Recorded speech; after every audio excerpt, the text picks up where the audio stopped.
Blog Talk Radio.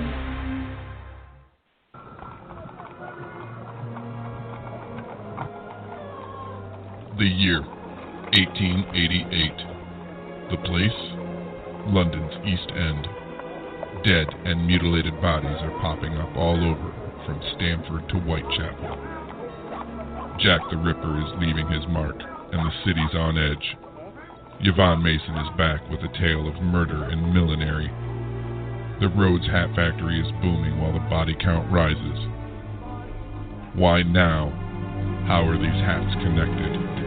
Has the Hatter gone mad? Mad Hatter and Yvonne Mason. Available now on Amazon.com. Good evening, ladies and gentlemen, and this is your host, Yvonne Mason, and yes, that was my latest book, The Mad Hatter, one of my favorite promos a friend of mine did.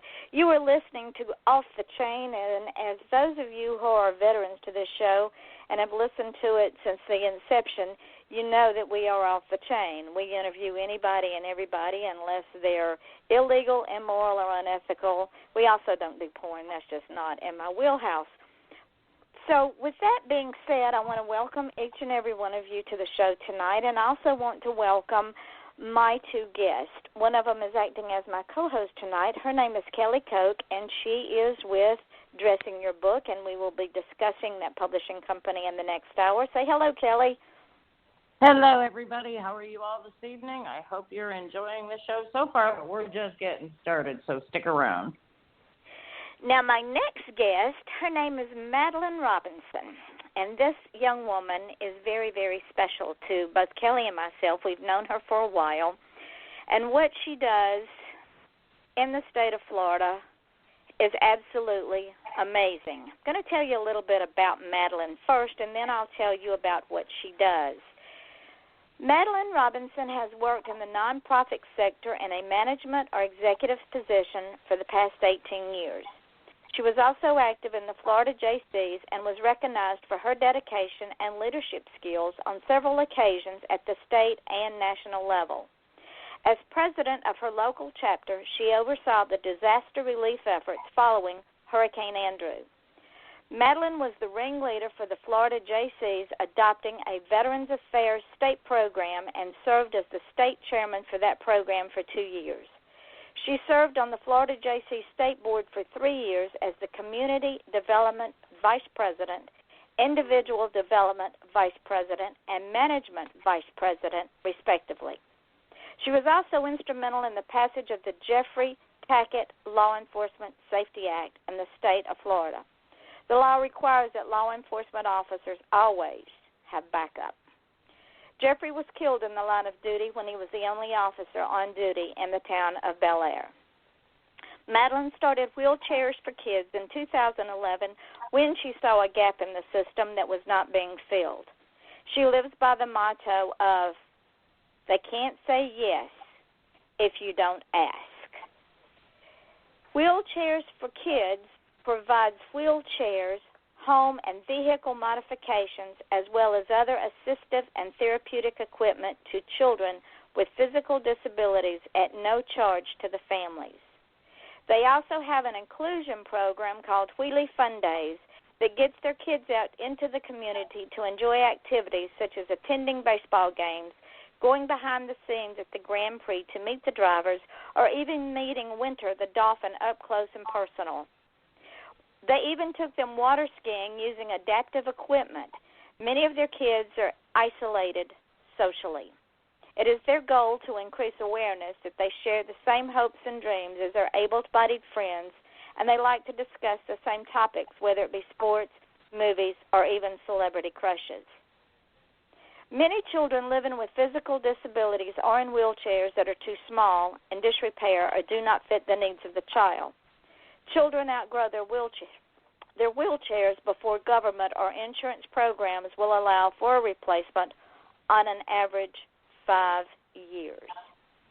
Not only is it unsafe for a child to be in a chair that is inadequate for their needs, but it can impact their health in numerous ways, including scoliosis, respiratory problems, and pressure sores. In addition, Families are faced with trying to care for their special needs children in homes that have not been modified to meet their specific circumstances. Just imagine trying to lift your teenager in and out of bed or a bathtub without assistive devices or a modified bathroom. Picture this: a child in a home where they can't get upstairs. Wheelchairs for Kids is prepared to address such much neglected need, but they cannot do it without you. Wheelchairs for Kids is meeting the needs of physically disabled children and their families. They have become the go-to agency for physical therapists, UCP, children's medical services, and other advocacy groups for mobility-challenged youth. They desperately need the help of caring organizations like yours to provide the needed equipment and modifications that are essential for their kids to be safe and to thrive. So, Madeline, let's take a little bit. I guess I can just leave now. Oh no, we're just getting started. It was really nice. Well, you're quite welcome. Let's take a little bit of a trip down memory lane. Okay. Tell our listening audience, because, you know, a lot of them, especially the younger ones, don't know what the JCs stand for, what they were built on, and when they see a park that says JC Park, they go, yeah, okay, that's nice. They don't understand the impact that the JCs had on the communities, which led you to this journey, because they've never been exposed. So explain to the audience about the JCs. Okay. Well, I will tell you that I can credit everything that we've accomplished at Wheelchairs for Kids, and actually most of everything in my life I can credit to the JCs. I joined the JCs when men and women had separate clubs. It was JCS and JC in 1980, and then in 1984 they merged. And some liked it, some didn't. I think it was a great move.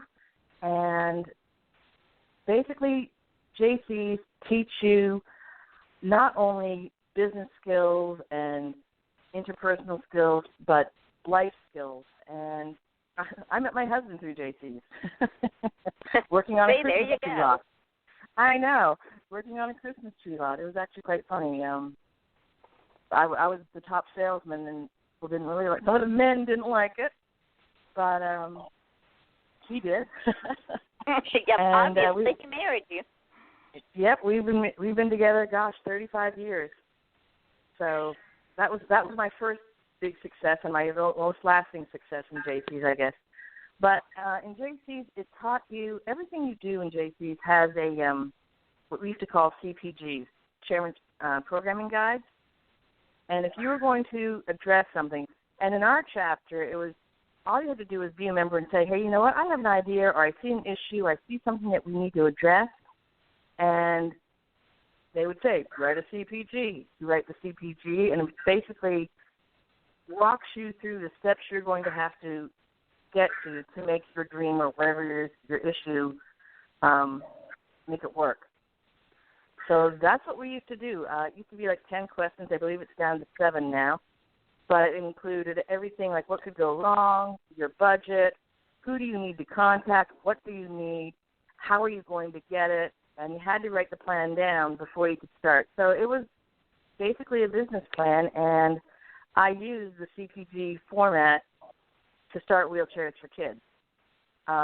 Public speaking, creative writing, they have competitions and all of that, and interviewing skills, and I took advantage of all of those. If you join the JCs, and it's a young person's organization, I'm too old now, I've been aged out, but if you're under the age of 40, it is the best learning experience you will ever have.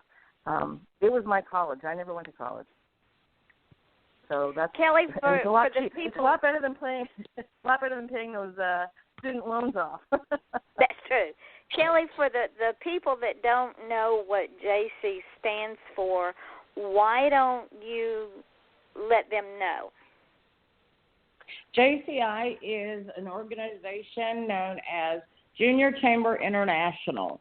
It was started way back in the 1920s and has been an ongoing organization ever since. Henry Giesenbeer is one of the founders of the organization. Most of you have never heard of the man, but he was extremely popular back then and well known in his community. Many people that you would not know have been JCs and have received awards in the JCs. Elvis Presley was one of them. Several of our presidents have been JCs and are honored as Outstanding Young Americans, which is done every year on different categories. And there's many, many, many people that you would not know that have belonged to this organization that are very, very famous. Just look up some and it'll be in their histories and in their bios. But you don't have to be famous to belong, believe me. I'm not. I didn't even join the organization until I was in my 30s because I never heard of the JCs until then. I joined when I moved to Key Largo, Florida, 20-something years ago. Whoops, that just told my age. Oops. And I've stayed a JC until I, like Madeline, aged out. Then I was given the honor of becoming a senator, which is an organization that supports the JCs, but is made up of people who are no longer of JC age. And Madeline also has become a senator. Madeline, how did your idea of wheelchairs for kids formulate? What brought you to that decision? Well, before I worked in the nonprofit sector, obviously I was very involved in the JCs, and we worked with the Muscular Dystrophy Association, United Cerebral Palsy. Here in Clearwater was my chapter, but Tampa has Shriners Hospital. So I was always working with kids who had disabilities. But then I became a wish granter, and in wish granting, you're not permitted to do medical needs. They're supposed to be fun things, like going to, meet your favorite celebrity or go to Disney World. But we would get requests for ramps or new wheelchairs, or we'd see these kids in chairs that were just falling apart, but that was not our focus. That was not what we were supposed to be doing. And the parents would ask for equipment or home modifications or vehicle modifications, but we couldn't do that. And rightfully so, because that's not what the focus of that organization was. So to give the children memories. But I used to complain about it a lot, and one day my husband just said, you know what, you complain about it a lot. Why don't you let's quit your job, we'll use his 401k to start wheelchairs for kids, and that's what we did. I worked out of a spare bedroom, for about a year and a half. We had board meetings in the bank at the in our conference room, and some meetings were at Starbucks, that type of thing. But that's how it started. It took a good year and a half to get to the point where we actually had to get out of the house because the whole house was being taken over. And we found a location, and our landlord, I must say, is very kind to us. And so we have an office, and we now have, there's 4 of us working there. And it's just been an absolute journey. It's been highs and lows, but mostly highs. And just seeing the looks on the faces of the kids when they get their equipment is amazing. And the fun we have when we go out and do these what we call wheelie fun days is just absolutely wonderful. And we've had some really good support from the WWE is very supportive. Major League Baseball is very supportive. We just went to the Bucks training camp here in Tampa, and they get to meet all the players and the wrestlers, and we went water skiing last year, and we're doing that again on September 24th in Winter Haven. It's right outside of Legoland, which used to be Cypress Gardens, and it's a lot of the old Cypress Gardens water skiers. And they have a ski that they built with, well, there's a few of them actually, and they have a seat on the ski, so they just sit the children in there, and they just take off across that lake. It is the most terrifying thing to watch for the first kid. When they first took off, I was like, oh, my gosh, this is going to be tragic. But it was absolutely the best thing, and every kid loved it. They fly in that thing. And their faces never go underwater. That sounds wonderful. I know I personally have experienced your presentation of adaptive equipment to a young lady in Hollywood a couple of years ago. And not only the child, but her family were there. And it was a wonderful experience. And I know why you do this. It makes the heart grow nice and warm. It's like the Grinch when he figures out Christmas isn't a bad thing. Well, I got to tell you, I got to thank both of you personally on a side note. You both have been great supporters of us, as have the JCs and the JCI Senate as well. The support we've gotten has been absolutely amazing and really got us, leg up, got us started. So, well, let me ask you this: mm-hmm. What did it take? Besides your husband's 401, which God love him for that, what did it take for you once the decision was made? Because this is for, let's say someone comes to you and they want to do something like this, but they're totally at a loss as to where to go with it. What does it take to become, because you are a 501c3 nonprofit, right? Yes. Mm-hmm. See, ladies and gentlemen, if you contribute to this is all tax deductible because Wheelchairs4Kids is a 501c3 nonprofit organization. They don't do this to make money. They do this for the children. So let's just say somebody wants to start something like this, not Wheelchairs4Kids, but something that is non-for-profit. Explain to our listening audience the hoops that you have to jump through to get to the point that you can even open your doors. It's a lot. I will tell you the first thing we did was you have to figure out your board. And so we got a little board together. There was 4 of us to start. We now have 9 people on the board. But it was around the kitchen table, and we wrote our bylaws. We wrote our articles of incorporation, which you have to have those things. And then we applied for our incorporation papers, which you can do through Florida quite easily, actually, and you can do it on your own. You don't have to pay anybody else to do it. So you get your articles of incorporation. Then you have to get a solicitation license. And surprisingly, a lot of nonprofits don't even know that you need one, but you have to have one for any state that you work in, or 39 of the states, actually. Now, we have branched out a little bit to other states, but we're 99% Florida. But I digress. Anyway, so you have to apply to the state of Florida for a solicitation license. And anybody who is collecting money for any fundraiser, whether you're a 501c3 or not, must have a solicitation license. You can get fined up the yazoo if you don't have one and you're out trying to raise funds for whatever. And that, when you're first starting off, I think it's $10 to start off. And then depending on how much money you make each year, you have to report to them. And the fees increase depending on how much money you have coming in. And then you can apply for your 501c3. Your 501c3 is a long application. It's called a 1023. You really need to do it if you want to, your donors cannot, it's not tax deductible if you are not a 501c3. That's registering with the IRS is what it actually is. And on that, it's not only financial that they're going to ask you about, but they're going to ask you about, do you have a conflict of interest policy? Do you have a whistleblower policy? Do you have, checks and balances, basically, to make sure that you're doing things right?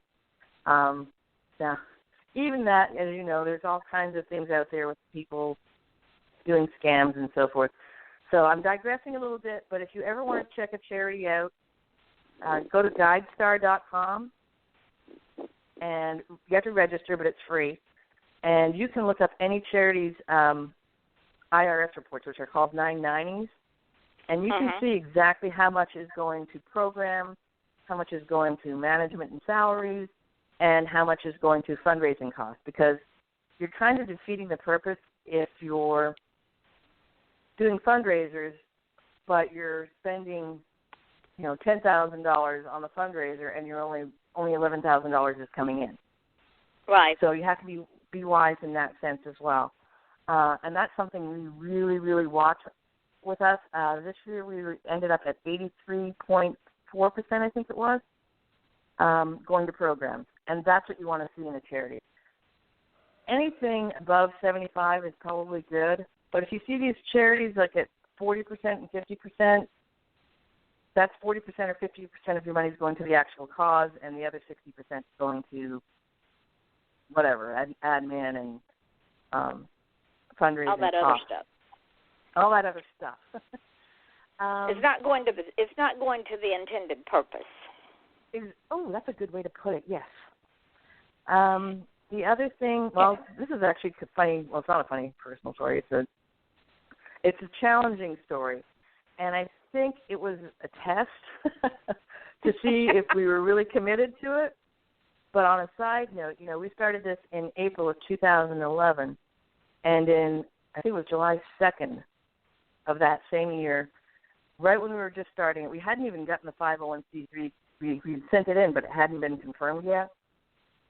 My husband got ill and had mesenteric ischemia and was in the hospital for 5 months. So we had no salaries, no money coming into this house because I wasn't making a salary, and he wasn't at work, so he wasn't making any money.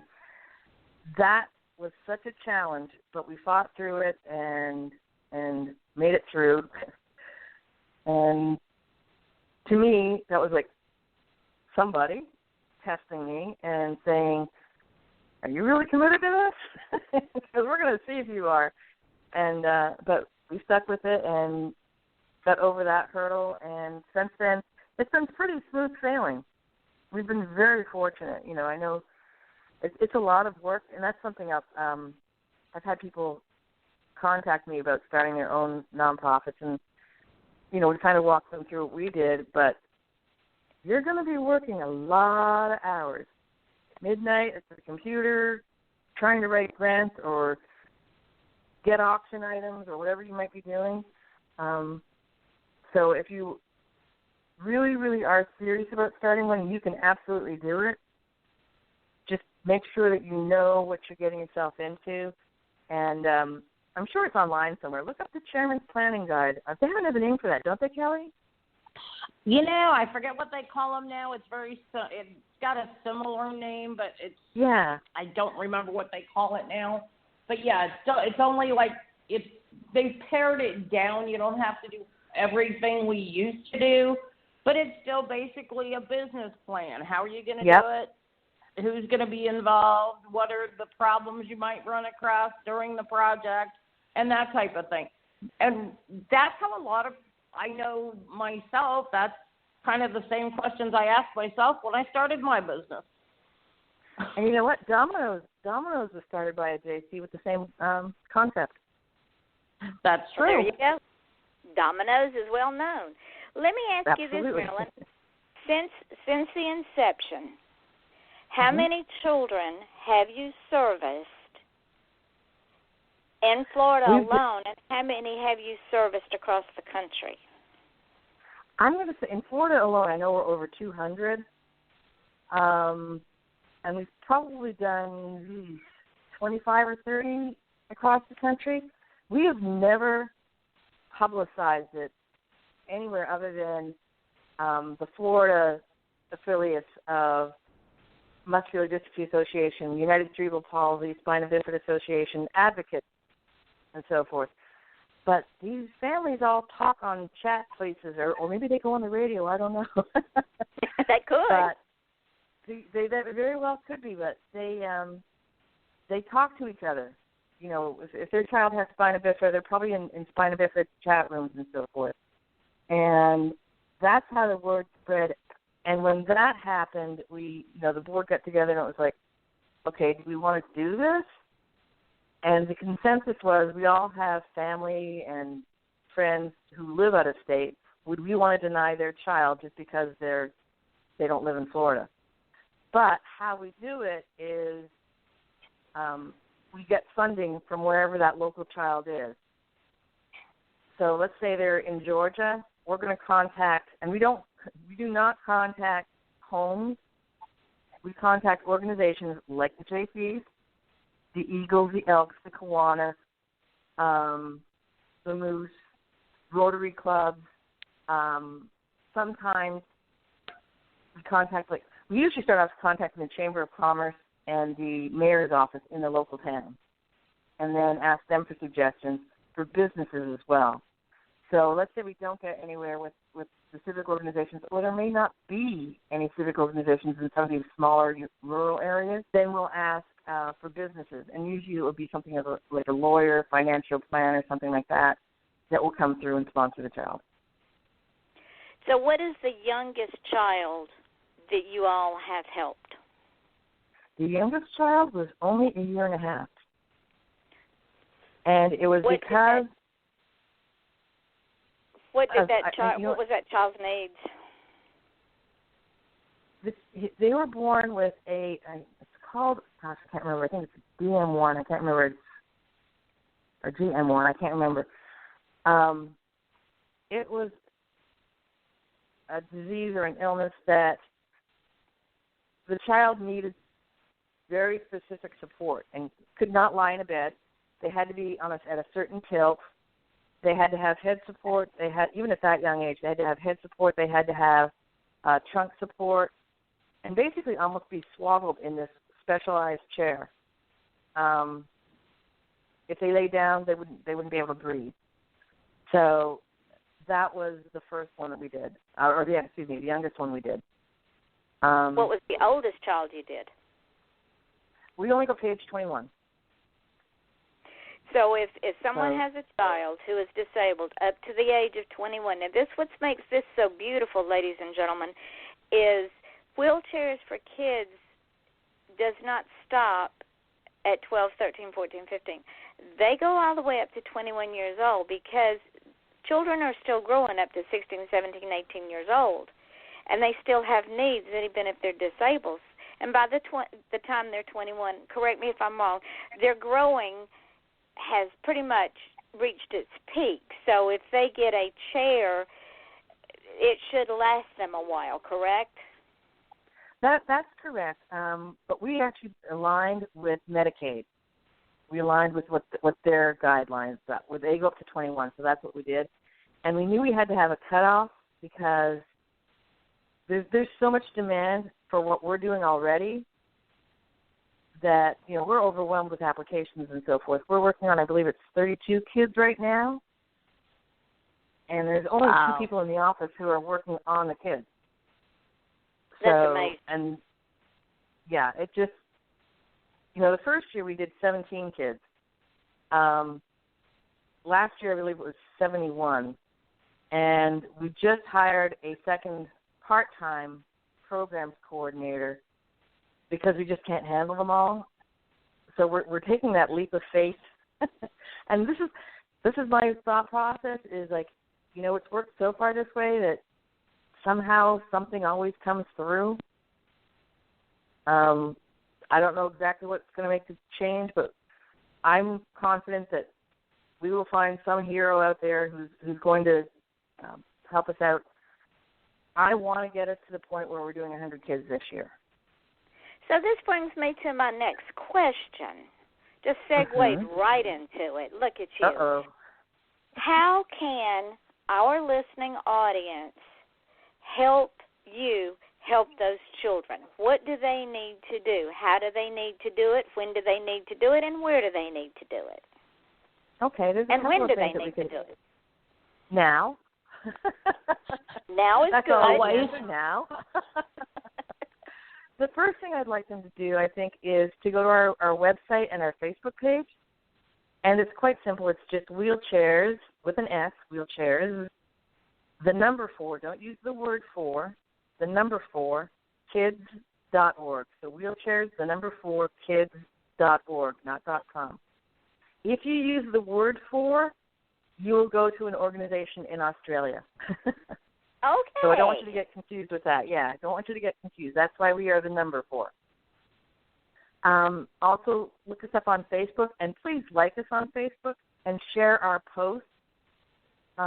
We often have, our kids up there, what we're doing, the kids that need help, the kids that we've just helped, what we're doing at the Really Fun Days. So like us on Facebook and share the post with your friends. That is a huge help because getting the word out is half of it. The other things they can do would be perhaps, it would be nice for them to make a donation. We would love that. Or I don't know if I'm blowing it here for you, Yvonne, but Yvonne is a monthly donor. You can do that as well. That's a recurring donation, which is wonderful. I don't know if you're in the Tampa Bay area. Come to one of our events. We have a really good time coming up. You don't have to use the word really a lot. A really good time at the Ticket Hall. I know, right? But that's your hook, honey. That's the hook. Let's go back.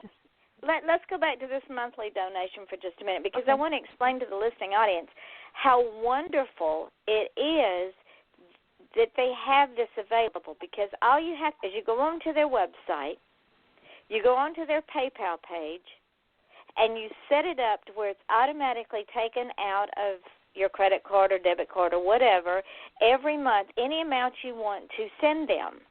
They then, when it comes out, they send you an acknowledgement that they have received it. Now, ladies and gentlemen, I'm going to tell you, you think the $20, $30, $10 a month doesn't add up? It does. And at the end of the year, what you get back in return is the gratification that you've helped a child, but you also get to claim it if you do,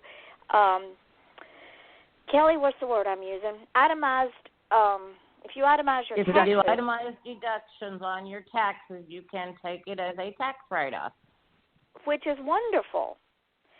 And it's painless. I mean, you're going to spend $20 to run to Starbucks. Are you going to spend $20 to run down to McDonald's? Are you going to spend $20 to go to a movie? So once a month, forego that $20 and send it to these children. I have seen personally what happens when a child receives a new mobile device that they need. It not only helps the child, but it is tremendous for the family because it takes some of the burden off the family that they don't have to worry that the child is cramped up in this chair that's not built for them, that they've outgrown, or wonder where they're going to get the money, because these things aren't cheap. Madeline, how much does one chair cost? That ranges the gamut. Now, we're very fortunate. I'm going to go off. Our average cost that we pay out per child is $2,588. The average value is $6,000. So we're looking at manufacturers. Yeah, and that's just a basic chair. That's not, there's some, customization to it. That's not a power chair. A power chair is going to be, $12,000, $18,000, $25,000. Wow. So and most people don't it's know how ridiculous. expensive these things are. I should have been a welder. So see, ladies and gentlemen, and each chair that Madeline's organization gives to a child is customized for that child. They just don't take a wheelchair and roll it in there and say, here you go, run with it. They take that child's specific needs, and as Madeline says, they customize that chair to that child's needs. If they need bigger wheels, or if they need, correct me if I'm wrong, if they need the blowing tube, can y'all do that? One of the biggest things is tilt that we run into with our kids.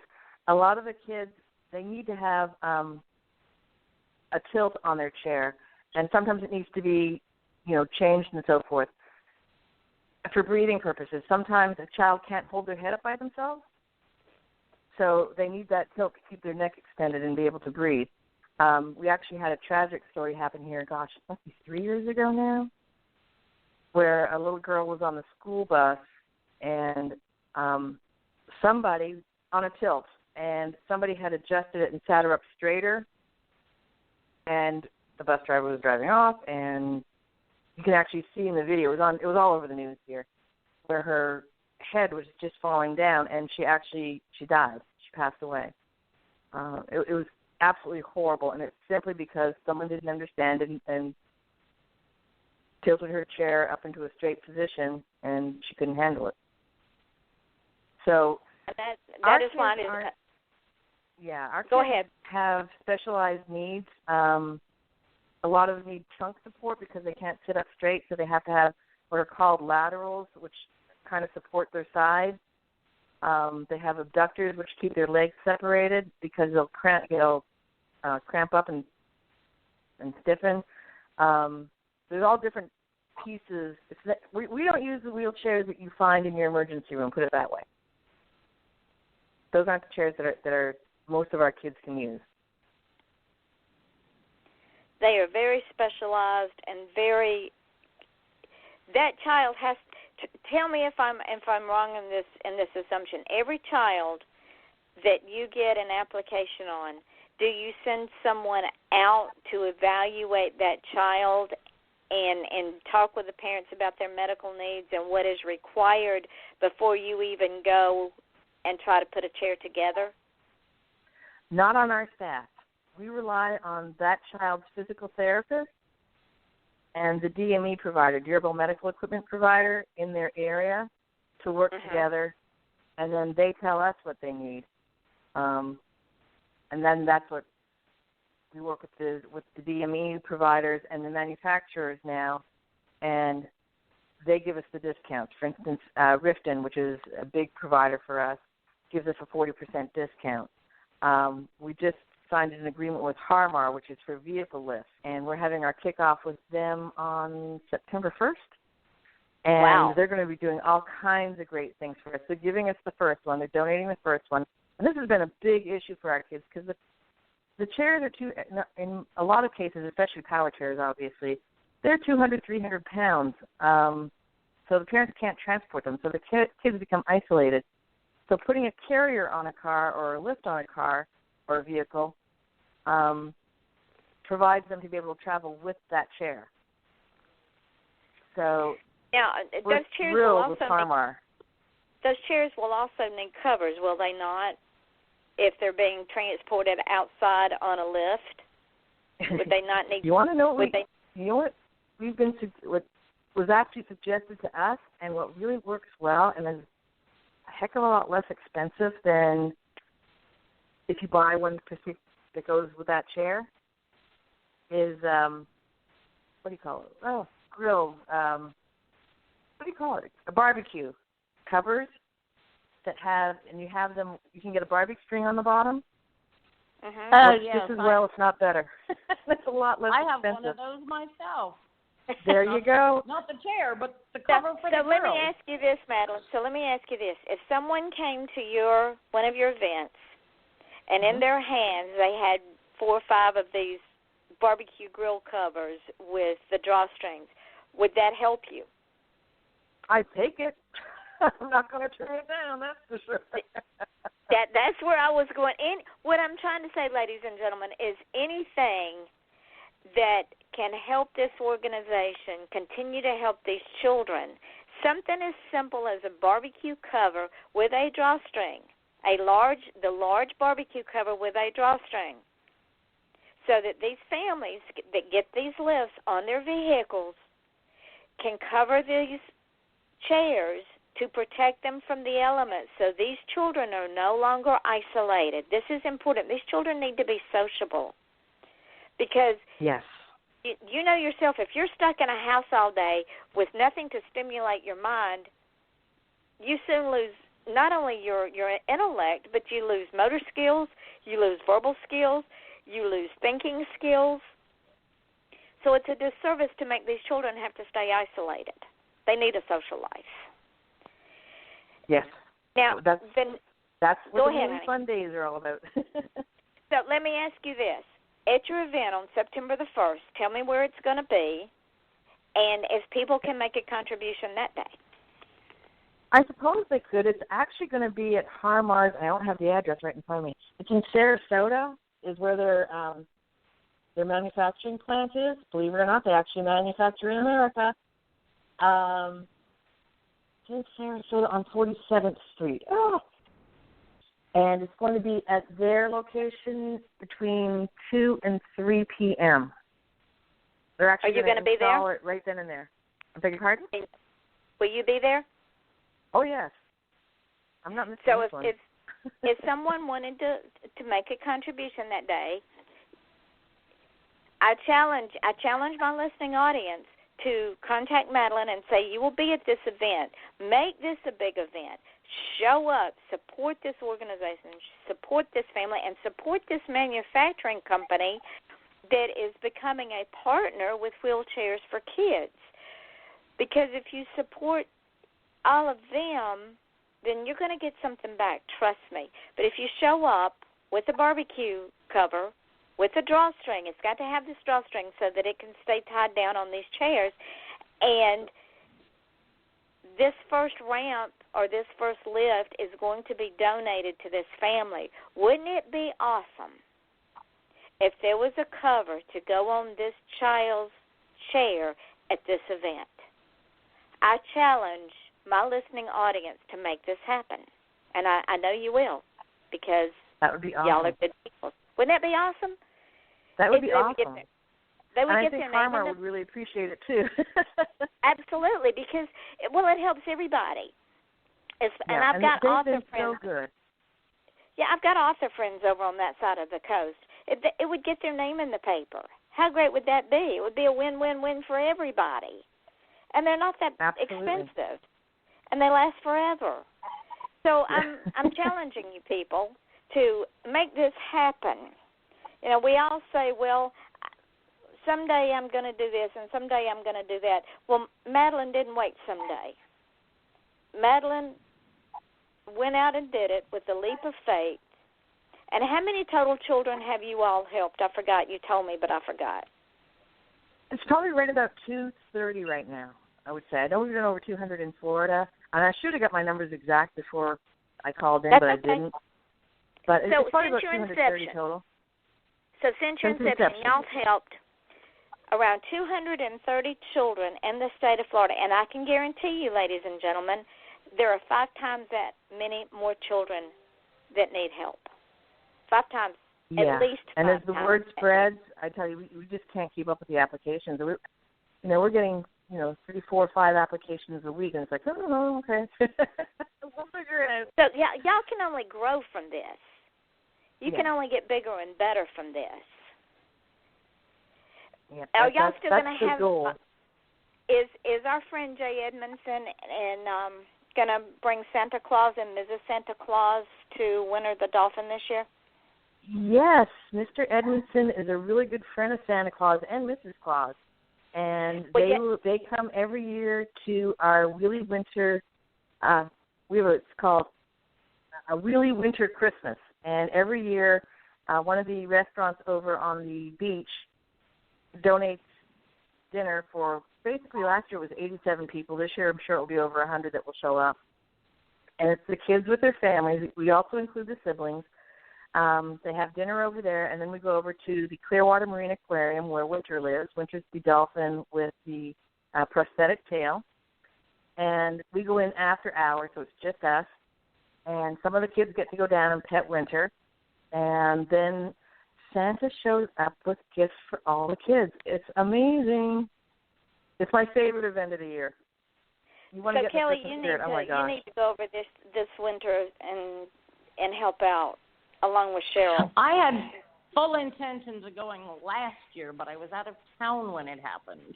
It's always that way. It's a busy time of year for everyone. Yeah, I made a donation and had bought tickets and everything, was going over, and that was when I ended up on a cruise across the Atlantic, and I couldn't be 2 places at once. So you have to go this year.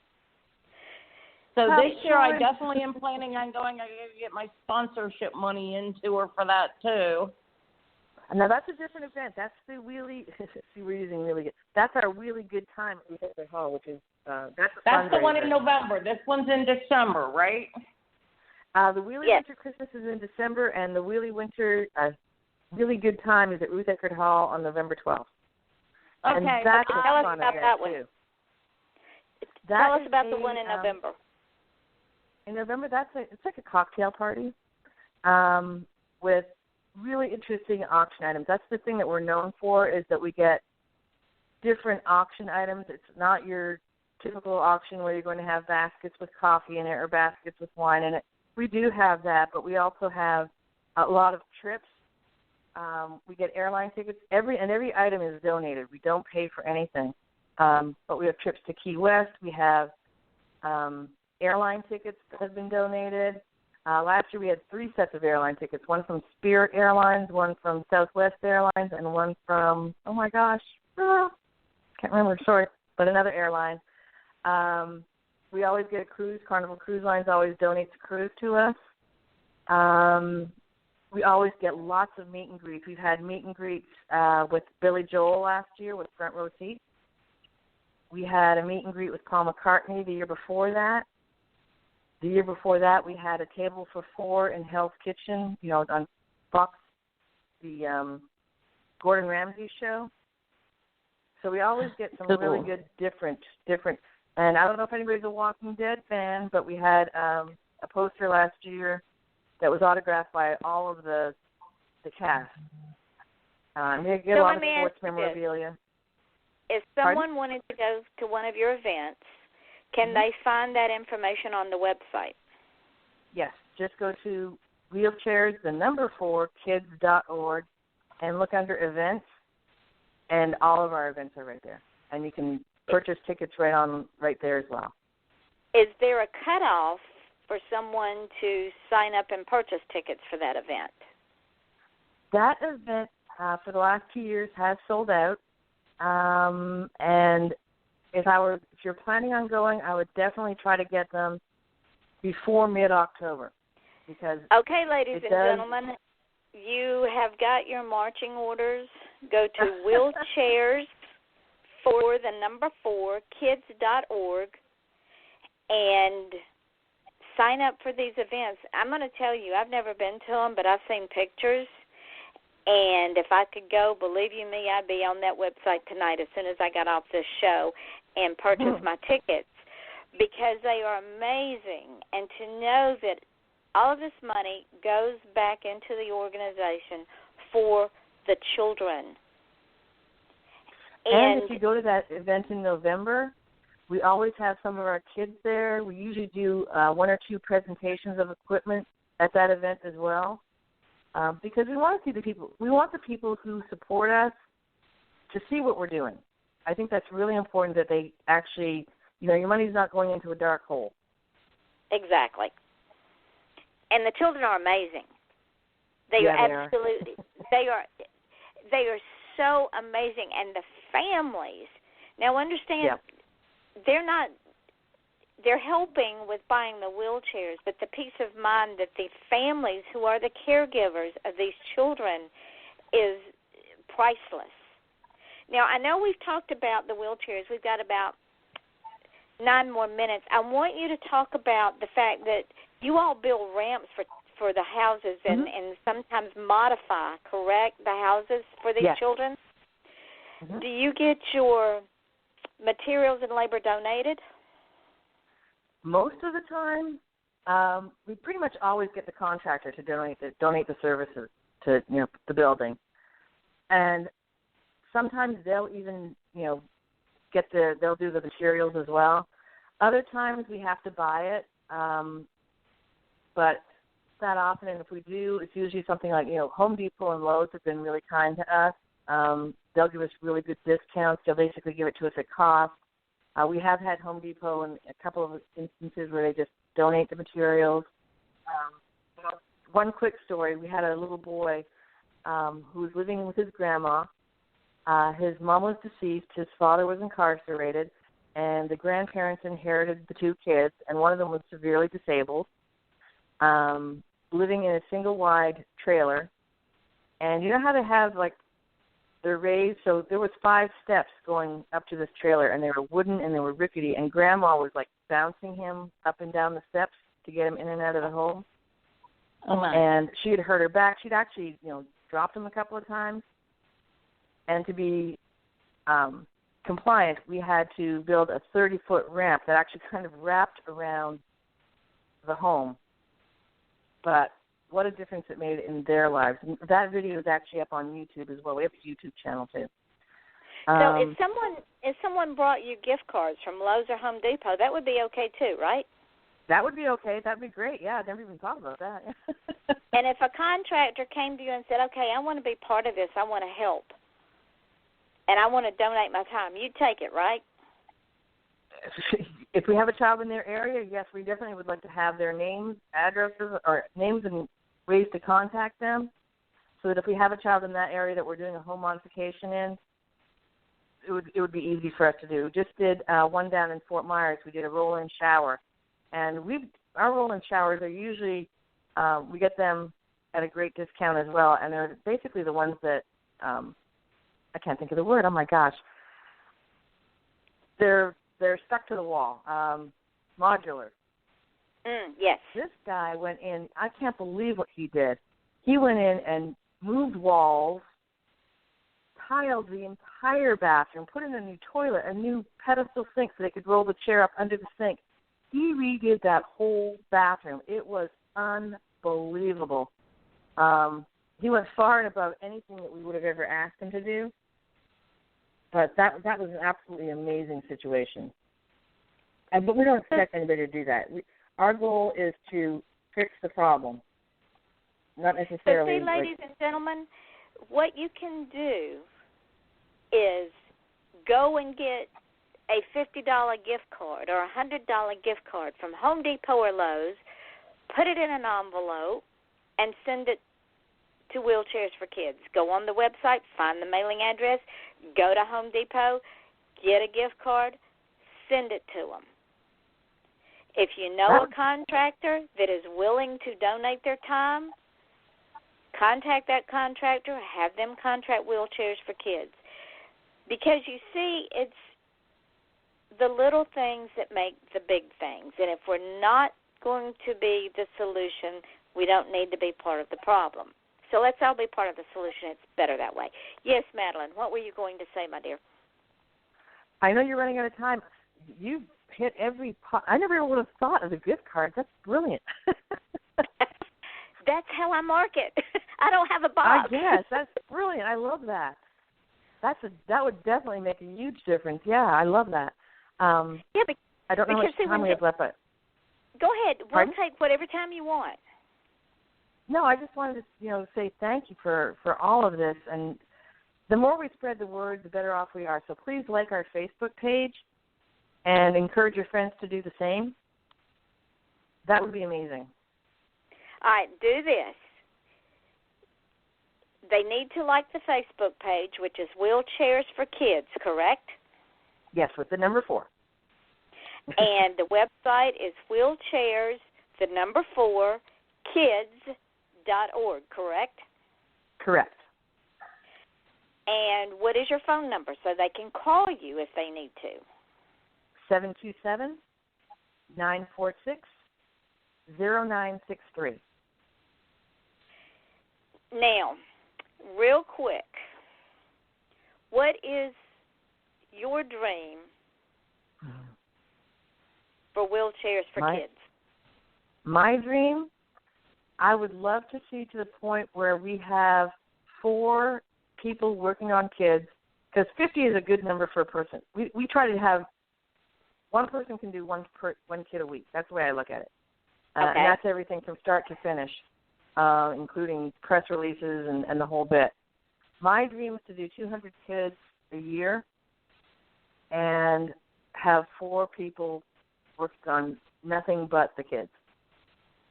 That's my dream.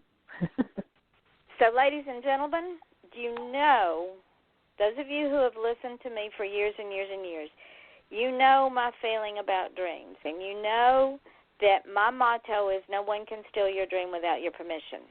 Wheelchairs for Kids will not allow anyone to steal their dream. Their dream is to service 200 children a year. In order to do that, they need 4 full-time employees from start to finish. They need that to work on those children. In order to do that, they need money. Yes, sadly, money makes the world go round. Without it, we're lost. So my challenge to my entire listening audience is that you help Madeline succeed in making her dream come true. And all of you know that part of my thing in this world is we only succeed when we allow others to succeed. And in allowing and helping Madeline to succeed, all of my author friends, my musician friends, my entrepreneurs, my business people, all the people that I deal with around the world, you will be more successful when you help Madeline succeed. Trust me on this. It's happened for me many, many, many times. It's called paying it forward, and this is what we do on this radio show. We talk about a lot of things. We're off the chain. That is our show because it is important that we help others succeed. Because if we don't help someone else succeed, we will not succeed. I've seen it happen too many times. Let's make Madeline's dream for Wheelchairs for Kids come true. Let's help her meet her goal of 200 children a year, which takes money. Those of you who know me know that I do things quietly, and I don't make a big deal out of what I do. But my money that I send Wheelchairs for Kids, I've seen it in action. I've seen it work. I've seen a child receive a chair. I've seen that smile. I've seen that family cry because that child's needs were met. As a caregiver for a disabled husband, I know what it's like to have to remodel your home to meet his needs so that he can be sociable and not isolated in a house that he can't get out of. I know what it takes. I know how much it costs. And most of these families, Madeline, tell me if I'm right, most of these families are probably middle class or maybe not so lower high. Class. Yeah. Lower class. Most of them are on Medicaid. Yeah. So Yes. they don't have the funds to do this. They're barely getting by just to pay their bills. Right. Those Most of our children kids are on Medicaid, and Medicaid only provides a chair every 5 years, and they also don't do a lot of the home modifications and so forth. So see, ladies and gentlemen, we owe it to our future. These children are our future, disabled or not. And those of you that know me know how I feel about disabilities because in some way we're all disabled. These children are part of our future. And if we don't take care of our future, we have no future. So I am asking you to step up and help this organization succeed because without you, they cannot and will not. And the children, well, yes, ma'am. I heard something. What, Kelly?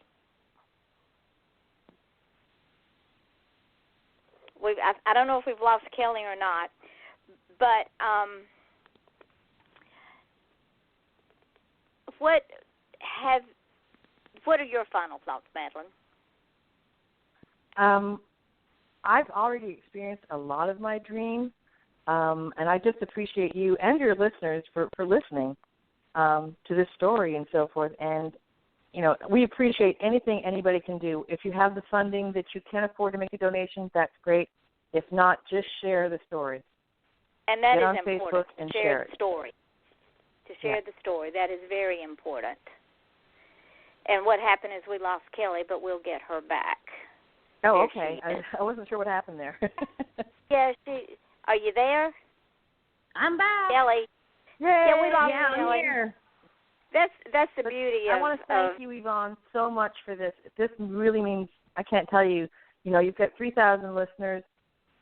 That is an amazing outreach for us. So thank you so much for having us on, and I love you. You're just an amazing woman, and you've been with us since the start, so thank you. And you too, Kelly. Yes, and you too for all you do for the children, Madeline. We love you. Now, are you gonna stay with us, Madeline? Yeah, absolutely. If it's okay. Okay. Hold on just a second. Ladies and gentlemen, this is Yvonne Mason, and you are listening to Off the Chain. My guests tonight are Kelly Koch with Dressing Your Book Publishing and Madeline Robinson with Wheelchairs for Kids, who we just finished having a wonderful, wonderful conversation with, and you will get to hear it on the archives if you're just now joining us. You can call in. Madeline is going to stay with us, so if you have a question for her, you can call in at 516-387-1756. We're going to take a quick break and play something, a song called Please Stay by my nephew Mark Stokes. This song has special meaning to me, and I just want to play it and get you some exposure, Mark, so hold on just a moment, ladies. Sure.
Run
again, that was my nephew, Mark Stokes. He is out of Dahlonega, Georgia, and as you can tell, he writes and plays some of the most beautiful music in the world.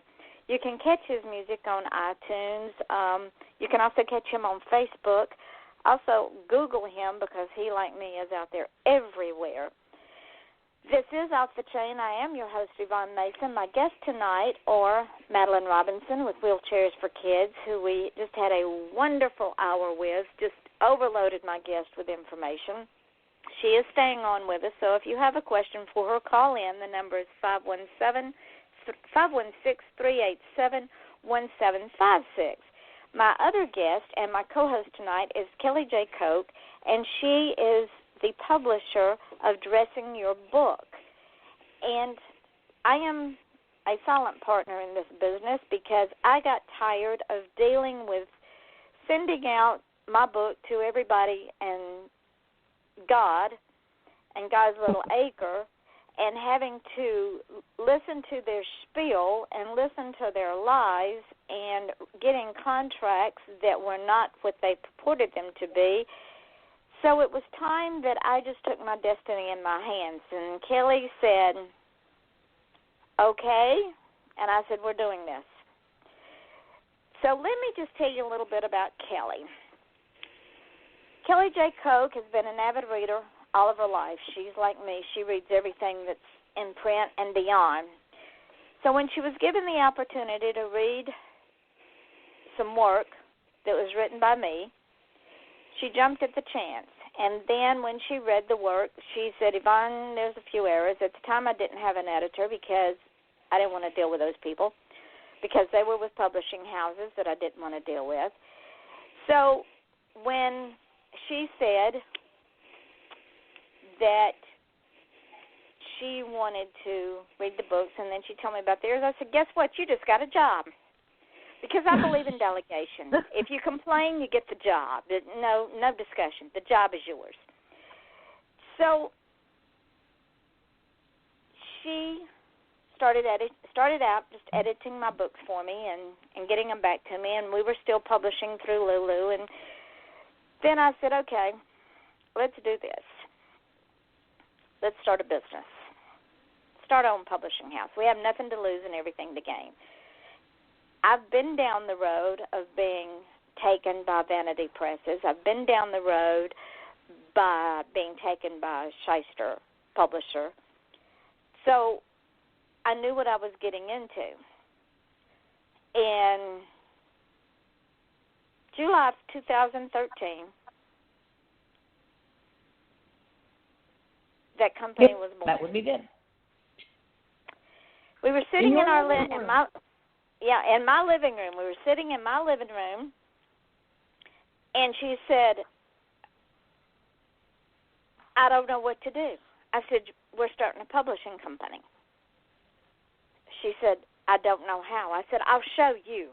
So we did. So yes, like Madeline, it started in the living room. Yep.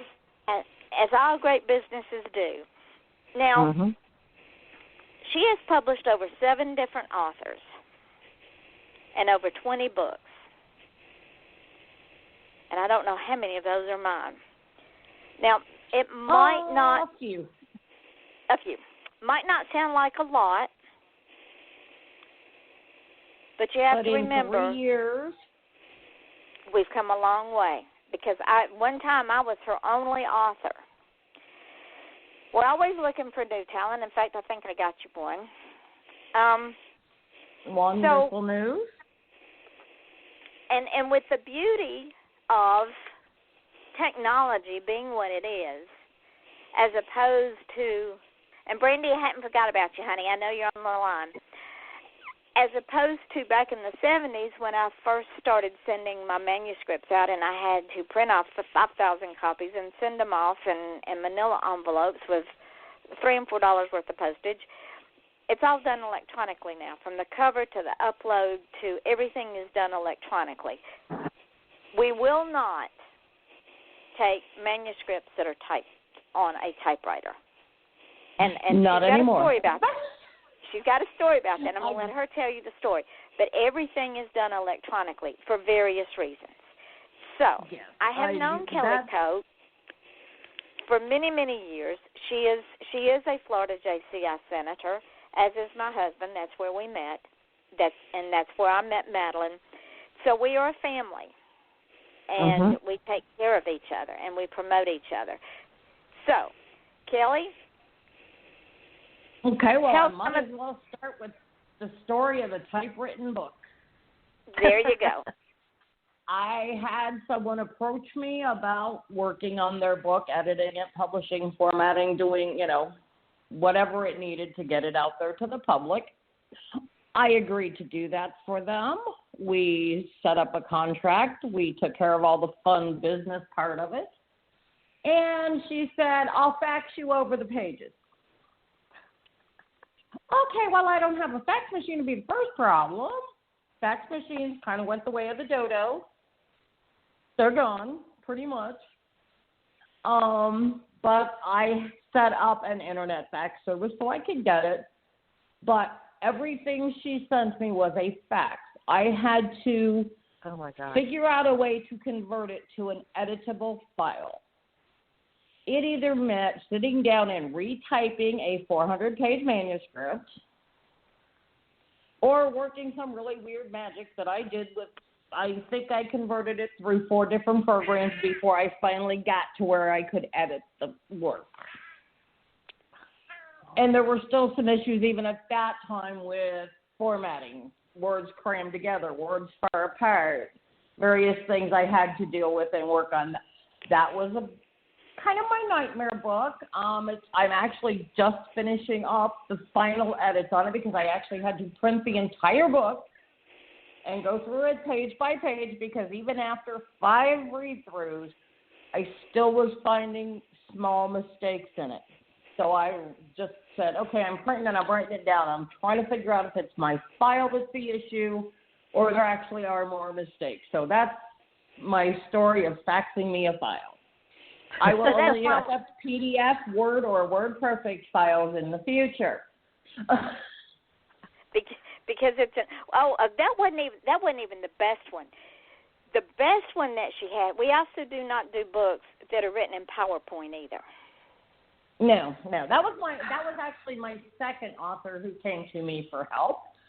Michael Gersoni. He has now written 3 books. And he said, can you do my book? We actually met at Yvonne's house because he lives in the Port St. Lucie area, such as Yvonne does. And I said, sure, I'll be glad to help you. He gave me a flash drive with his files on it. I said, thank you very much. Took it, stuck it in my computer, went to open it to start on the editing, and it was a PowerPoint presentation. PowerPoint presentations do not make good book files. Michael, if you're listening, I love you, and that's okay. You're the only person I will accept PowerPoints from. So how do you... Go ahead, Madeline. Every new how do you write file a book in PowerPoint? It's very difficult. Oh, you just write on the slides and just continue with new slides until you get to the end, and you have a bunch of slides. It's interesting. So let's talk about Kelly. You've been around me long enough, and we've discussed publishing from vanity. Vanity press. They're called vanity presses, ladies and gentlemen, and vanity presses are a ripoff. They're nothing but a ripoff, and the reason they are a ripoff is because what vanity presses do, they suck you into a 7-year contract. They make you all of these promises, and when they suck you into that 7-year contract, all they do is print your book, and then you have to buy thousands of dollars worth of books to meet that contract. Now, at the end of that 7 years, you can get out of that contract if you buy your book back. There's a way around that. All you have to do is change the title or change one line in the book, and it's a completely new book. So if any of my listening audience out there has been sucked into a contract by Vanity Press, that's how you get out of it. You change the book cover, you change the title, and you change one line in the book, and it makes it a new book. Now, Tell the audience, Kelly, how Dressing Your Book Publishing Company works. Okay, how my business is different from Vanity Press because I do not make any author ever buy their books. My contracts are a year contract with automatic renewability unless you give a 30-day notice that you choose to end your contract. You do pay some money up front, and that is for the work I do to make your book publishable. Any editing services, formatting services, cover design. Because unless you are an artist extraordinaire, you cannot do all of those things yourself. I do everything from soup to nuts on a book. Depending on the services you require, I can do individual pricing and or package deals. I do have a website, www.dressingyourbook.com. That was recently updated with the current pricing. And there's also shows some of the authors I've worked with, some of the books I've published, some of the cover art I've done. All of that is on there, as well as contact information to reach me if you have any questions or have a book you're thinking about getting out there. Now, let me ask you Vanity something, presses, they tell you they're going to do things for free. They will tell you, I'll take your book. We're not going to charge you anything to take your book and get it published. And that may be very true. They may not charge you any money up front. As soon as your book is published, you're required to buy approximately 100 copies of that book. Even at a wholesale price, you're spending at least $1,000, depending on the number of pages in the book, the type of paper it's printed on. Is it a hardcover? Is it a soft cover? There's a lot of variables, but you're spending at least $1,000 just to buy books. And nobody guarantees that their work is perfect either. And in all honesty, no book is ever perfect. I picked up a Stephen King book. I opened it to chapter 1, and I was on page 4. Usually books start on page 1. I'm reading a book right now that I just finished last night, and me and the author have to have a conversation about somebody else publishing their work because there's so many errors in it that it was almost unreadable at times. So let's talk about what a Vanity Press will do. Let's talk about the formatting of the book for a minute, because as you know, most new writers who want to become authors don't understand what goes into all they are excited about is somebody wants to publish their book. They're going to see their name in print. And that's a wonderful, beautiful dream. But the reality of it is, like you say, if it's not formatted right, if it's not published right, all of their work is negated because all the reader sees is the wrong. So if I'm a new author and I come to you and I say, Kelly, I want you to publish my book, tell me what my money is going to pay for. The money that you pay for me up front would be for any proofreading and editing. Proofreading and editing kind of go hand in hand. Proofreading, checking for spelling errors, grammatical errors, typographical errors, that type of thing. Editing is reading the book line for line and either changing and or making suggestions for changes depending on the author. Some give me free rein, say change what you need to. Some are like, no, let me know what you want to change and I'll decide from there. So that's an author preference. It doesn't cost any more one way or the other. And then the proofreading and editing, like I said, they go hand in hand. If you don't do one, you might as well not do the other. I generally make a minimum of 3 passes through the book. And when I say passes, I mean reading every single word of every single line on every single page. Not just speed read through it, go, okay, that looks great. Or run a spell check and, okay, every word spelled right doesn't mean it's the right word. I do that. I also do formatting. Formatting of a book is not just putting it on a piece of paper. There are typesets and the size of your type. There's the margins in the pages so that when they bind the book, you don't end up with having to rip the book open to be able to read your pages. There's the page numbering, as I was mentioning with Stephen King, starting on page 4. Somebody messed that one up when they numbered it. All of those things are a part of the editing process and the formatting process. Formatting is the actual getting it ready so it looks pretty when you put it inside a book. You don't want your pages, you don't want a chapter to start in the middle of a page. That's something else. I see it more so on the Nook and Kindle versions of books, that a chapter will start right in the middle of a page. Turn the page, and that's the end of that chapter, and there's the beginning of that chapter. That is all a part of the formatting of the manuscript itself that is given to the actual print company to print the book. Once I have all of your ISBN numbers, your barcodes for your book, everything it takes to sell your book is something I do. You have to have a barcode to sell your book. You have to have what's called an ISBN number. It's a registration number that says, this is my book, I published it, this is my author, this is where it can be sold. Basically, that number gives you all the information you need to know about that book. That's so let me ask you something. When yes. you were talking about Kindle and Nook, tell your first time off, included in this price, it's not just the publishing of the book in print form. You also format it, and it has to be formatted differently, ladies and gentlemen, for Kindle and Nook. It has to. You also format it for the Kindle and for the Nook, and you also upload it for that writer, correct? That's correct. I do. If you don't want it done, that's fine, but as a part of the service I offer, yes. I will do all 3 formatting because they are all 3 different. If you have a Nook and you download a Kindle book, I can guarantee it's not going to read right.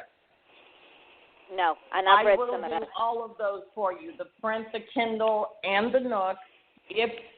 There's one other format that I'm not super familiar with. I've only had one author ask for it.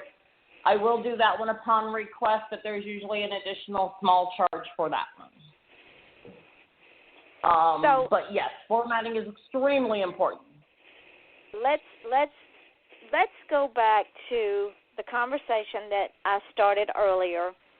I was contacted today by a new author, and she is in a quandary. So I told her to contact you. She is in a quandary, and that she wanted her book published so bad. This is her first book. She wanted her book published so bad that she went to this vanity press and was sold a bill of goods. When she was sold this bill of goods, part of this bill of goods was marketing.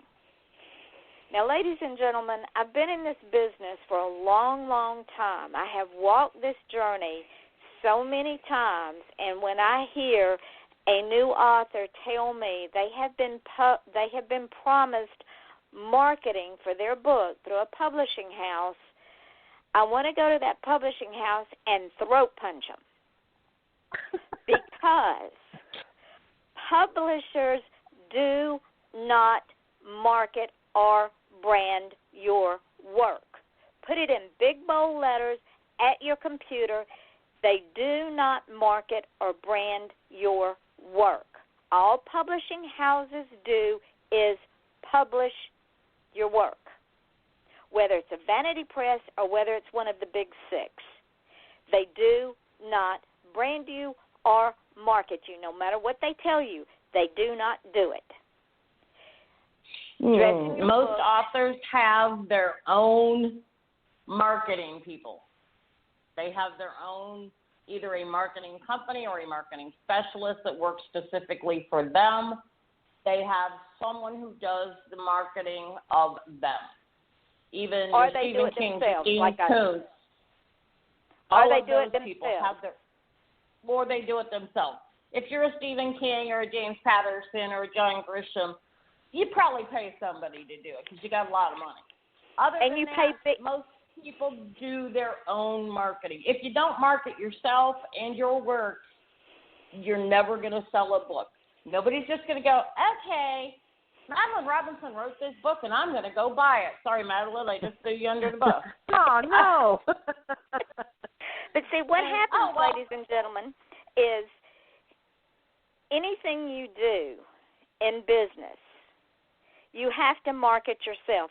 When I introduced Madeline and Kelly to you earlier, I introduced them as individuals before I introduced their business. And the reason for that is because no one is going to buy your book if you don't market yourself. If you're not, and this is in anything, whether you're going to apply for a job, whether you're going to, whatever you're going to do, whether you start a relationship, you have to market yourself. You are a commodity. And if you don't market yourself, your work will never sell. Never depend on another person to take care of your business. If you're a Stephen King's going to be involved in the marketing. As indie authors, he's still going to be involved. As indie authors, we have broken the ceiling in marketing because we made the internet our friend at a time when the big six were not doing that with their authors. We took every social network, every free blog site, everything we could get our hands on and marketed ourselves. There is a group of us that have been a core group for several years. Nicholas Grabowski is one of them. And he also will tell you if you do not market yourself, your work will never sell. So back to this young lady who got taken by this vanity press. Now she's involved in litigation. So any money that she might have made as royalties is gone. True. And I also have been working with a group of writers out of Michigan. And this is a group of writers. I believe there's around 20 of them. I don't have any of their books yet because they are still under contract to the now defunct company up there that they are trying to get criminally prosecuted. They have won a civil lawsuit against them where they are supposed to be getting the rights to their books and everything back, so I may acquire some new authors from there. I have acquired a couple from there. But same thing, Vanity Press, they said they have, I got a basement full of books, I can't do anything. Or I gave them my manuscript, they never did anything, but they made me advance order. So these people were taken for thousands of dollars. And some of them never even got a copy of their book, their life's work. Some of these people, it is their life's work. They've spent their life writing this book. They've gotten nothing but heartache and, in many cases, an expense because they've had to pay out money, and now their book is tied up under a contract. They can't do anything with it, and so they're all very disheartened with the publishing process. I'm trying to change that for people. Sorry about that. I have a cat in my house who thinks it's no fun when I get on the phone. That's okay. He just found out I was on the phone, apparently. But and came to voice his displeasure. For all of my new author friends out there, I can't tell you the horror stories that I have heard. And when I hear someone say to me, like this young lady did, and you could just, I could feel the pain coming through as we were messaging back and forth. It's like Kelly said, their baby, they took it out and gave it to someone they thought they could trust, and they abused that baby. I know that doesn't seem important in the big picture of life, but when you spent, like I did with my first book, when you spend 30 years it took me to publish my first book. When you spend that much time and invest that much time and a passion, and then to have that dream destroyed without your permission because of a greedy vanity press, that's wrong. It sounds devastating to me. It's very wrong. It's unethical. It's illegal. It's immoral. and it destroys lives. It literally destroys lives. It makes it that passion is gone. So what we do at dressing your unfortunately, it is not unless they actually commit fraud. Other than that, it is not illegal, unfortunately, for the people that get hooked into their scams. The ones that commit fraud, such as the ones I'm working with in Michigan, who they actually don't ever get books, that's another story. Fraud is a crime, obviously. But as a general rule, what the vanity presses do is not illegal. At Dressing Your Book, am trying to change the author's view of independent publishers. Everybody wants their book published by the big six. We will all be skeletons sitting around the table waiting for that to happen for most people. You're not going to be the next Stephen King. You're not going to be the next John Grisham, nor James Patterson, or J.K. Rowling, or any other number of prolific writers I can think of. Many of them, number one, they lose control of their book as soon as they give it to the publisher. You will never lose control of your book with my company. We do it together, step by step. I do your proofreading and editing. I send you your manuscript back.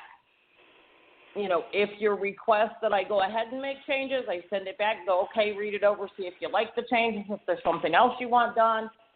Now, there's a limit. I will only do 2 sets of changes for the agreed-upon price with the contract. Anything beyond that, there are additional charges because it does take my time to do these things.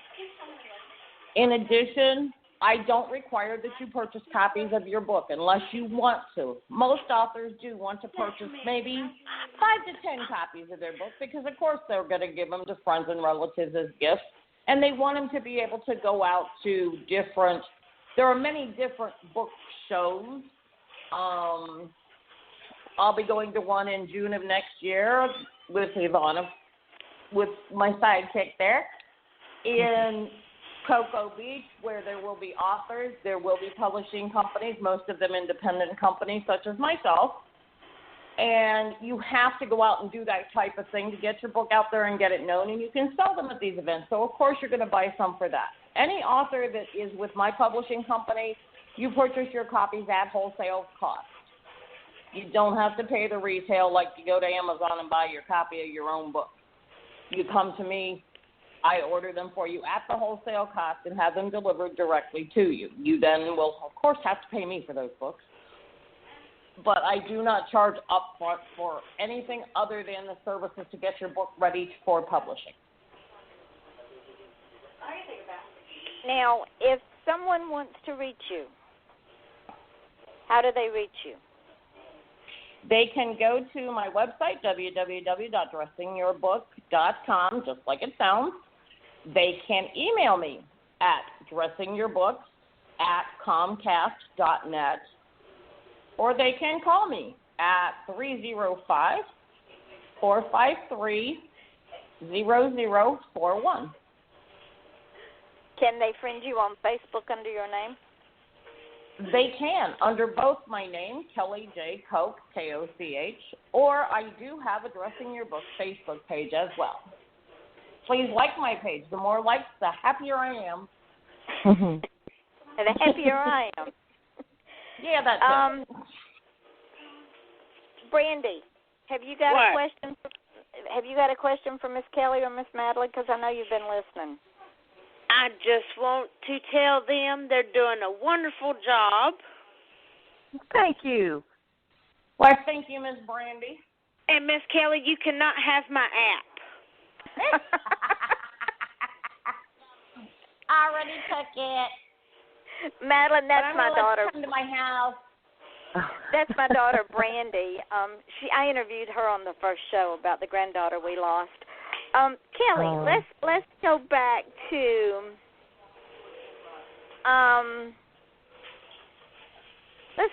your pricing. Yes. If I come to you and I say, well, I've already had my book edited by an outside editor. I just want you to format it and design a cover for it. That is one price, correct? That's correct. On my website, I have individual pricing for each individual item and or step to publication. And you can either choose a la carte, or we can work on a package deal if you choose 3 or 4 of those services that you want. There's generally, approximately a 10% discount for package pricing. It depends on which package services you want and how time consuming they are. Let me ask you this. I'm Joe Blow off the street, and I'm looking for a ballpark figure. Is it under $1,000? Oh, yes. I have never charged $1,000 to date to any author to do all of the work to publish their book. And there's been some that you probably should have. There's been a couple that I probably should have. I have one author who I just gave his book back to him because after lots and lots of work to get his book published, I used to get either calls or email every couple of weeks. Why haven't I sold a book? Well, have you marketed it? Well, no. Aren't you doing that? No, that wasn't part of the contract. And every couple of weeks, well, maybe we need to change the cover. Maybe we should do this. And this is the man who never published a book before, so it's not as if he's had other books that sold, and this one was not. The book was something that there is a plethora of books on the same subject out there. And I finally surrendered after about 2.5 years of the weekly, I'd say, at the end, phone calls, messages, and or texts. And he was one of those people that expected me to be sitting there waiting on his phone call, because if I didn't answer right away, then he'd text me. And if I didn't answer the text, then he'd email me, all within a span of about 20 minutes. So, yeah, there's a few that I probably should have charged way more than I did for. But then there's also the ones that I charge the same price, and their books are very simple, and I breeze through getting them done and published. So it kind of balances itself out. My pricing is based generally on the number of pages in the book. The bigger the book, the more it costs, of course. And on my website, you'll see that my pricing for the editing, formatting, proofreading, those services are all done by the number of pages in your book. So let me ask you this. Is negotiable. For authors that do not know, as a general rule, dressing your book, publish a soft cover for a couple of reasons. You want to go into that with the listening audience. As a general rule, we do a soft cover book. It is a 6x9 book. It is not a regular paperback size. It is a larger hardcover size. They're easier to carry. Somebody wants to grab one, jump on a plane. They're easier to deal with. The cost is not as much per copy for someone to purchase those books, so we can keep the cost a little lower on the print versions. It's much easier than dealing with the hardcover book. You have to have your book spine. Then you have to have a cover, but you also have to have flaps for the covers. It's a lot more detailed work, and it takes obviously more time, therefore costs more to do a hardback version. You can request that, and, we will negotiate a price for doing a hardcover if that's what you choose. I have one author that I did a soft cover. He came to me about 6 months later and asked if I could do him a hardcover, and we did that for him. So it is our general rule to do a soft cover book, but if you do want hardcover, it is available. So let's say that you have an author that comes to you and they have an outside cover artist. Do you accept that cover artist's cover, or do you demand that you create your own? I will accept cover art from outside artists. If you choose to have someone else do your cover art, I have no problem with that. I just need to be given the right to use it in publication of your book. Generally, an email or something like that is sufficient for that, because they've done the work for you, so you're the one technically giving me the permission to use it. You've paid them for their work. You have the right to it now. So I do also let's say cover that. art if you don't know what you want. Do you communicate? Let's say Susie Q wants you to do her cover art. When you do that cover art, do you send what you have done back to her after you've gotten an idea? Do you send it back to her for her approval before you put it on the book, or do you do like the big six and just put it on the book and say, tough shit? No, I don't do anything. I don't put anything in publication without the author's approval. I will, if I'm doing a cover art, I will get your ideas on what you want on it. Just a general idea. If you're too specific, then it's kind of like you might as well do your own cover art.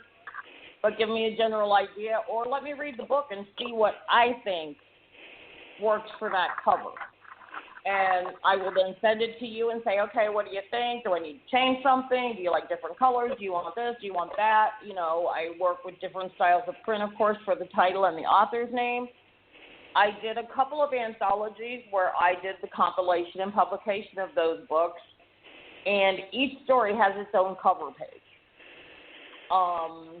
Those I really didn't give the authors a whole lot of choice in. I made the covers and sent them to them, and they all thought they were really cool, which is good because they weren't really paying for that service. I was doing those pro bono because it was an anthology. Each author couldn't pay me, $5 here and there to do that. I did it because, number one of them was for charitable purposes. We were raising money for someone who was ill and needed help with medical expenses. But each of those stories had a cover. The cover came out of my brain based on what I read in the story. When I read a book or a short story or a poem or whatever it is I'm reading, even newspaper articles, I get a picture in my head of what it's telling me. Then I create that in a cover. All right, I have another question. I am Susie Q, author. You have my very first book. It is my baby. Now, the most important question on my mind after, are you going to guarantee I'm going to sell 1,000 copies a month, which is a big no. My next question is, well, what about my royalties? When do I get paid, and how much do I get paid? Okay, royalties are paid quarterly if you have a minimum of $5 in royalties. I will not send a check out for $2.28 or something like that because you sold one book. They, of course, accrue, and I sent each royalty check I send has a letter out with it saying, this covers the period such and such to such and such. And along with that will come a spreadsheet of the dates your books were sold, how many were sold, how much the royalty was for each book, because the royalty amounts vary. United States royalties are a different percentage than United Kingdom royalties. And that's another thing. The books that I publish are available all over the world, not just in the United States, not just in Florida. They are available worldwide. But the royalties vary from country to country. And what I've read and what I understand is that is based on the laws of those countries. We don't have a choice. So the royalties do vary based on where the books are sold at. But you will receive an itemized listing of each book that was sold and the royalty for that book, and then the check, of course, for the total amount. If the quarter goes by and you didn't make the $5 cutoff, don't worry, I'm not keeping those royalties. The next 3 months comes by, you'll probably have made $5 by then, and you will get the entire 6 months of royalties at that time. So if I want to, say I'm thinking about doing another book, would you be accessible to me to call you up and just sort of bounce some things off of you to see how it might fit? Maybe I want to change genres. Maybe I want to meet a different market. Would you be available to sort of walk me through those waters? I'm always willing to discuss those things with any authors. I actually have done that in the past with other authors. Are you there? Yeah. I'm here. Yep. Okay. Yeah, Brandy left. There was Brandy silence, and I thought I got hung up on. Now, yes, I'm willing to talk to any author about their book, about, I will even read a few chapters of your book to tell you whether or not I think it's viable for you to even try to market it and publish it, or to tell you, hey, maybe you need to go take a creative writing course because your timeline doesn't work, this doesn't work, I'm willing to do that for people. I don't want somebody to just pay me money and I throw your book out there and it's horrible. I don't want that to happen. I want to see other people succeed. Like you said earlier, if they succeed, I succeed. So let me ask don't you this. want to turn out bad work. I'm not a paper mill that I just go, okay, here, it's readable, now bye-bye, see ya. That doesn't do me any good. Do you publish all genres? I do. I've published everything from horror to romance to true crime to poetry. I actually have published a book. It's called Notes from the Nightstand, and that is technically what it is. This person would wake up in the middle of the night and come up with ideas, and then they would write a story about it, and that's what's in that book. So I work with all genres. I've done World War II books. I've done JFK assassination book. It was a fictional account, but it was not a biography or a documentary, but I will do that type of book too. Anything that's technical writing, such as a documentary or a factual book, I will not fact check your book unless you pay additional fees for fact checking. It's not like a fiction book that I can do the editing, proofreading, and all that stuff, and it doesn't matter if it's true or not because it is a work of fiction. If you are writing a factual book, you will have to provide the information that it is accurate. Otherwise, I will charge additional fees for doing fact checking. Madeline, have you got any questions? I know you've been listening and taking all this in. It's fascinating, actually. Obviously, I'm not an author or anything, but I had no idea that, it sounds like I should have known, that people market their own books. I always thought it was a publishing house. No. And see, that's fascinating to me. Yeah. And sadly, this is what first-time authors run into because I've been out there for so long, and I've been marketing since I was 5 years old when I was working with my father. I knew that going into this, I knew that I would have to market myself and market my book. But sadly, young authors do not understand that. When they publish that book, all they see is their name in print and see that book in their hand, it is the most gratifying thing in the world. But as Kelly and I both have found, once that book is in their hand, they don't know what to do with it. Right. How do you get recognized? How do you get... Right. They don't understand that you've got to go out and it's a job because nobody's going to hand it to you. This is a 24, like your foundation. It's a 24/7 job. And you have to think without a box. You cannot be put in a box and said, well, you can only do this and you can only do that. Kelly and I, we don't even own a box. That's why I said gift cards. Gift cards from a long time ago. Yeah, gift cards from Home Depot and Lowe's. And drop them by the office or stick them in the mail. Ladies and gentlemen, throw the box away. If you are a writer and you have published your book and you're sitting there going, but it's not selling. No, it's not selling because you're not marketing it. Throw the blooming box away. Ask to be interviewed on Blog Talk. Contact me.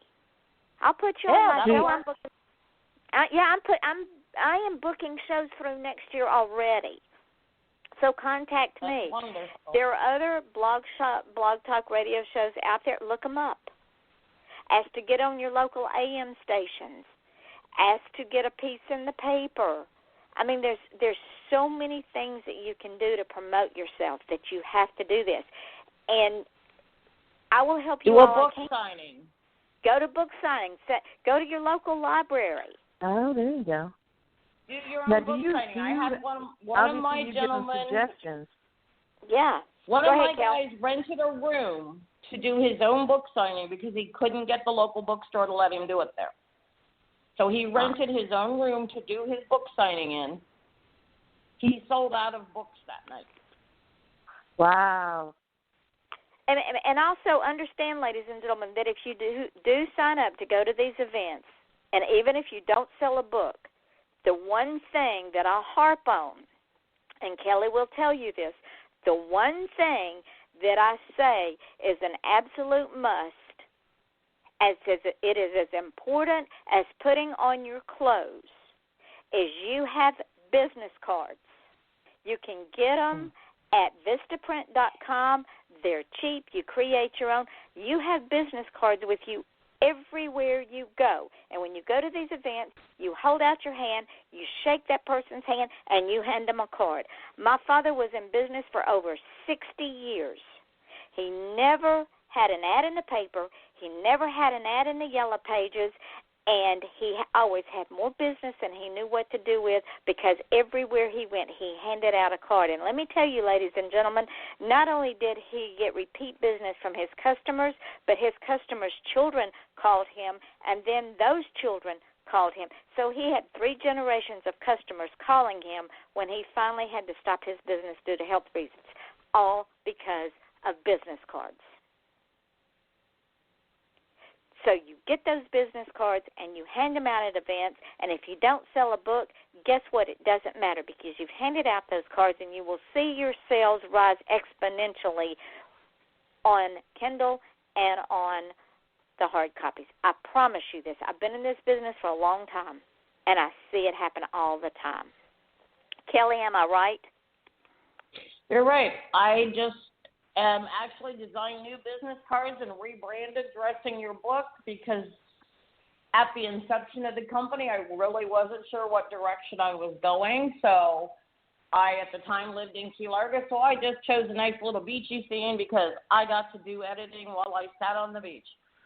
I've changed that now because the direction of the company's changed. It's I don't want to say more professional, because it's always been professional, but it's more in keeping with books and authors and things like that. I've changed my branding a little bit to not make people think like, oh, she's giving me a business card to go sit on the beach.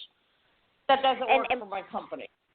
And rebranding is important. Every 7 years, if you stay in this business, every 7 to 10 years, and Madeline, you think about this too, every 7 to 10 years, you need to rebrand yourself. And when I say rebrand yourself, I don't mean I go out and get my hair cut and highlighted. But in that vein, you rebrand your business. You rebrand your cards. You rebrand your website. Give it a paint job. Because what happens... And if you... Go ahead, Kelly. Look at Wendy's. They changed their signs. They changed the decor in their restaurants. McDonald's, they haven't changed a whole lot in the 900 years they've been in business. But most other businesses, restaurants especially, Kmart's done it. Any retail business especially, they change the way things look to keep people coming back. They change their menus because, okay, this is getting old. We don't want that anymore. Okay, we want healthier food. We're going with salads now. They change things. They probably do it more often than every 7 to 10 years. They may change the decor and stuff every 7 to 10 years, but menus, they change more frequently. But they do this. They change things to keep it fresh so people keep coming back. You become stale if you stay the same. You become stagnant. People forget about you. So you have to keep yourself relevant and in the front of their mind. So, Madeline, there's the same way. So, ladies and gentlemen, this is Off the Chain, and I am your host, Yvonne Mason, and my guests tonight are Kelly J. Koch with Dressing Your Book and Madeline Robinson with Wheelchairs for Kids. The first hour was devoted to Madeline and Wheelchairs for Kids. You can check her out at www.wheelchairs4kids.org. like them on Facebook, and let's help some kids. If you did not hear the first hour, please listen to it in archives because you will understand why I am so passionate about this organization. It is very important to the three of us especially and the families particularly. My second guest, Kelly J. Koch, has been talking about the publishing business and Dressing Your Book and how young authors are taken by vanity presses and how we are trying to change the face of the publishing industry for indie authors because we have broken the ceiling. And in the years that I've been involved in this, we broke the ceiling for indie authors. We are no longer hiding in closets. We have reading bases. People read us. So now we need decent publishers, and Dressing Your Book is just that. We are at the 4-minute mark, so Madeline, real quick, give your websites, give your Facebook pages where they can reach you, and then I'll get Kelly to do hers, and then I will do some closing comments. Okay, it's wheelchairs, 4, kids.org, and wheelchairs is plural, and kids is plural, and it's 4. And it's the same thing for our Facebook page, wheelchairs4kids with 4. And thank you so much, Yvonne, for having us on. I really, really appreciate it. And, Kelly, I learned a lot about publishing tonight that I never even would have thought about. So that was interesting as well. But good. Kelly, you learn something new every day, right, Madeline? I guess. So, Kelly, give the information for the publishing house. Okay, Dressing Your Book can be located on Facebook under Dressing Your Book. You can also find me there personally, Kelly J. Koch, Koch. I have a website, www.dressingyourbook.com. My email is dressingyourbook@comcast.net. And if you wish to speak to me personally, you can call me at 305-453-0041. I'm open to speaking to anybody who has even thought about writing a book. Whatever your goal is, I'm here to help you achieve it. And Dressing Your Book does accept submissions from all genres. We are not limited in genres. So those of you that are looking, this is where you want to be. Tomorrow night, I will have author Sherry Rentschler on. We will be discussing her books. And on Saturday night, I will have songwriter and musician Ken Tucker on. We will be playing his music and discussing his music. This Blog Talk Radio show has been a dream of mine, and with that dream, I'm bringing a lot of people along on this journey. People like Madeline with Wheelchairs for Kids. This is her dream, to make children with disabilities' lives better. Kelly Koch with Dressing Your Book. Her dream is to help authors be successful, because if authors are successful, guess who else is successful? She is. We are down to 90 seconds with our show tonight. I want to thank all of my listeners. This show will go into archives as soon as we end the show tonight. It will also go up on Mixcloud, SoundCloud, iTunes, Podcast.com, Podomatic, Spreaker, and Stitcher. So if you have Sirius Radio, you can listen to it on Stitcher. You can also download Mixcloud, SoundCloud, Podcast, Stitcher, iTunes on any of your devices and listen to the show in archives. Please follow us on Blog Talk Radio Off the Chain so you can keep up with the shows. And ladies, once again, thank you so much for joining me. Join me tomorrow night at 8 o'clock, Saturday night at 8 o'clock. And with that, we will sign off here shortly. Again, ladies, thank you so much. Thank you for having me. You're welcome. And for my listening audience, thank you for the honor of taking your time out of your night for a few hours to listen to us, and I hope you learned something. Contact both of these ladies. Help their dream come true. Your dream can come true. And with that, I sign off and say good night. Good night. Good night. Thanks, ladies. Are we still on? Okay. Thank you. That was a blast. Well, I'm glad you enjoyed it, honey. I really did. So as soon as it goes up and I get everything uploaded, I will send it all to you, and then you just use this show wherever you need to. Absolutely, will do. We'll put it up on Facebook for sure. Absolutely, honey, and I hope you get lots and lots of money. Me too. Talk to you later. All right. Good night. Good night, Kelly. She's already gone. Oh, okay. All right. All right. Bye-bye. Good night, honey. Bye-bye. Thanks. Bye. You're welcome.